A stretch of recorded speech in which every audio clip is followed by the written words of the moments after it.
السلام علیکم ورحمۃ اللہ تعالی وبرکاتہ۔ نحمده ونصلي على رسوله الكريم اما بعد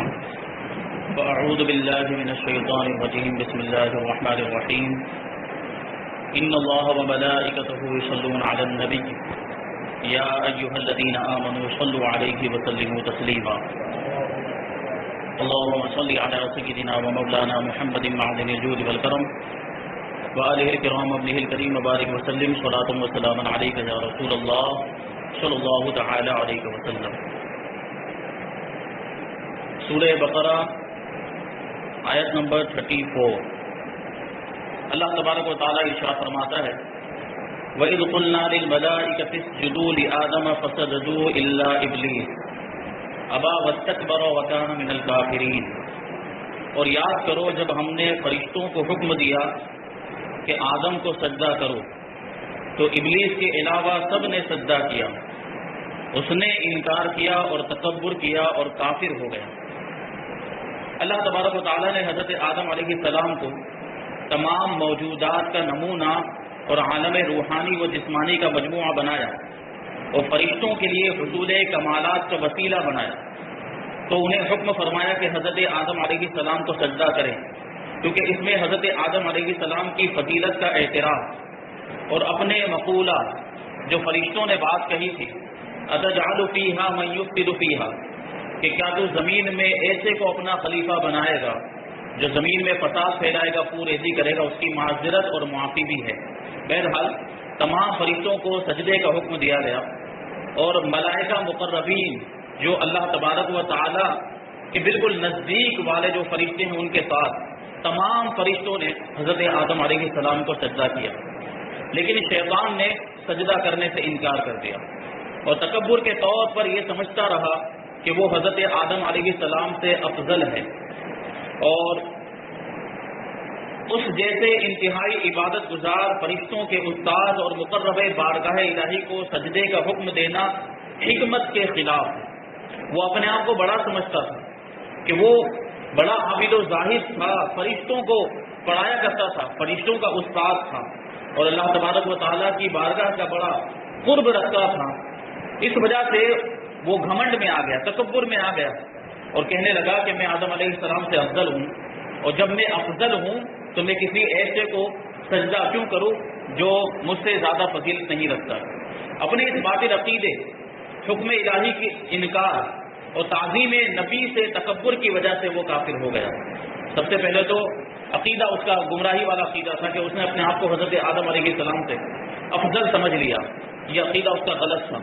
پھر اللہ تبارک و تعالیٰ کا حکم نہیں مانا، اللہ تبارک و تعالیٰ نے اسے بلکہ سارے فرشتوں کو حکم دیا تھا سجدہ کرنے کا اور اس نے سجدہ نہیں کیا۔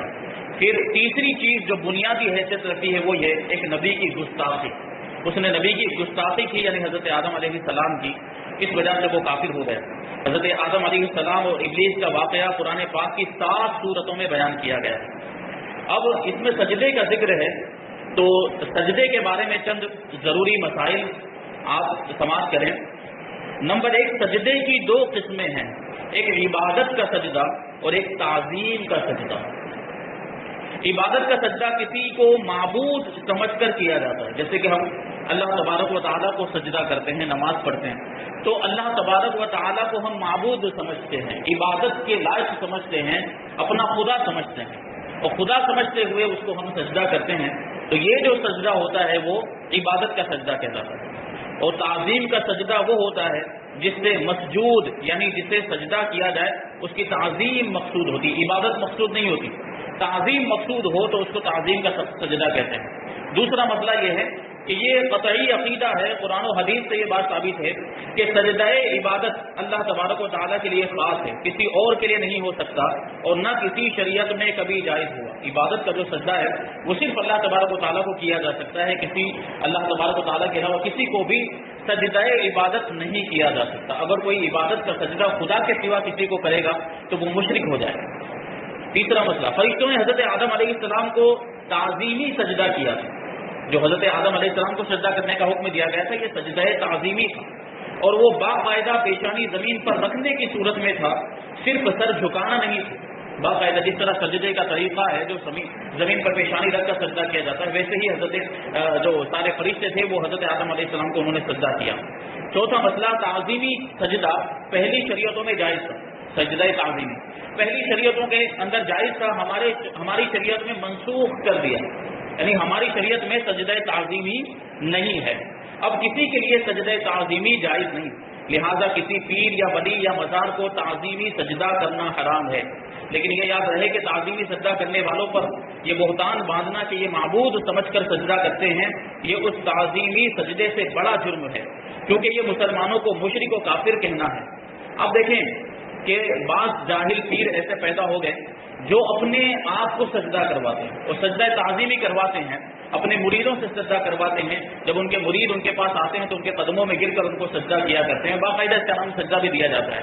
تو یہ سجدہ تعظیمی ہماری شریعت میں، اسلام میں، شریعت محمدیہ میں یہ حرام فرما دیا گیا۔ اب سجدہ تعظیمی کسی کو نہیں کیا جا سکتا ہے۔ لیکن آپ دیکھتے ہوں گے کہ مزارات پر کچھ لوگ جاتے ہیں، اولیاء کرام کی درگاہوں پر جاتے ہیں تو وہاں چوکھٹ کو چومتے ہیں، اور ظاہر سی بات ہے جب چوکھٹ کو چومیں گے تو اس کے لیے جھکنا پڑے گا، اور بالکل وہی کیفیت پیدا ہو جاتی ہے جو سجدے کی کیفیت ہوتی ہے۔ لیکن آپ اگر ان سے پوچھیں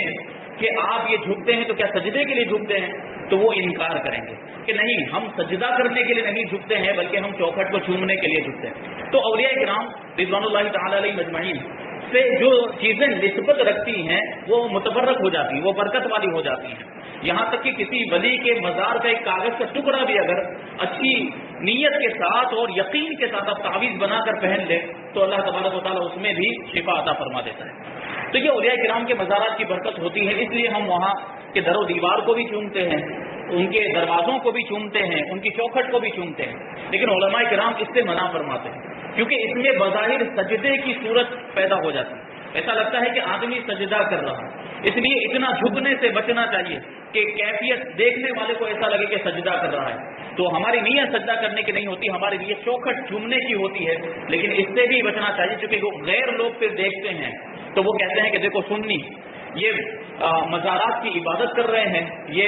جو ہے کہ اس طریقے سے معاذ اللہ یہ بت پرستی ہو گئی، معاذ اللہ یہ جو ہے کہ مزارات قبروں کو پوج رہے ہیں، ان کو یہ کہنے کا موقع ملتا ہے۔ پھر باقاعدہ وہ ویڈیو بناتے ہیں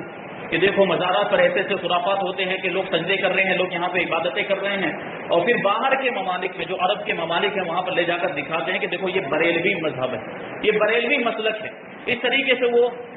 بریلوی مذہب کو بلکہ بریلوی مسلک کو اعلیٰ حضرت امام احمد رضا خان فاضل بریلوی رضی اللہ تعالیٰ عنہ کو بدنام کرنے کی کوشش کرتے ہیں، حالانکہ اعلیٰ حضرت رضی اللہ تعالیٰ عنہ نے ان ساری چیزوں کا رد کیا ہے اپنی کتابوں کے اندر اور فتاوی رضویہ شریف کے اندر۔ جو بدعتیں ہوتی ہیں، جو غلط کام ہوتے ہیں، ان ساری چیزوں سے منع فرمائے۔ تو یہ جو صورت ہوتی بظاہر جو اس سے بھی بچنا چاہیے۔ اسی طریقے سے مزار کا طواف کرنے سے بچنا چاہیے، مزار کے ارد گرد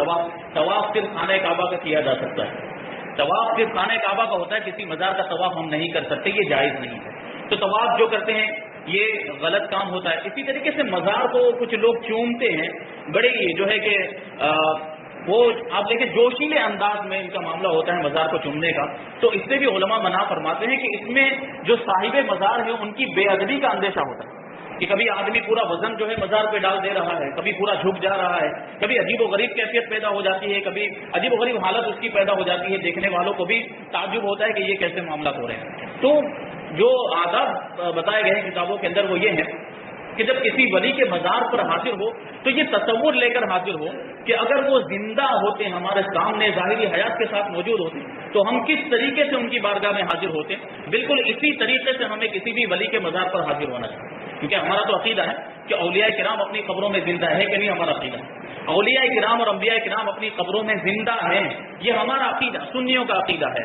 تو ہمیں یہی سوچ کر جانا چاہیے کہ وہ زندہ ہیں، ہمیں دیکھ رہے ہیں، تو اگر وہ ہمارے سامنے موجود ہوتے تو ہم کس طریقے سے حاضر ہو، کیا ان کے اوپر جھک جاتے، کیا ہم ان پر پورا وزن ڈال دیتے، کیا ہم ان کے ہاتھوں کھینچنے لگ جاتے جس طرح چادر وغیرہ کھینچنے لگ جاتے ہیں لوگ۔ تو یہ ساری چیزیں جو ہے کہ خلاف ادب مانی جاتی ہیں، اور فرمایا گیا مزار پہ حاضری کا طریقہ اعلیٰ حضرت رضی اللہ تعالیٰ عنہ نے فتاوی رضویہ شریف میں لکھا کہ جب جائیں تو پائنتی کی طرف سے جائیں، جس طرف اس ولی کے پاؤں مبارک ہیں اس طرف سے جائیں، اور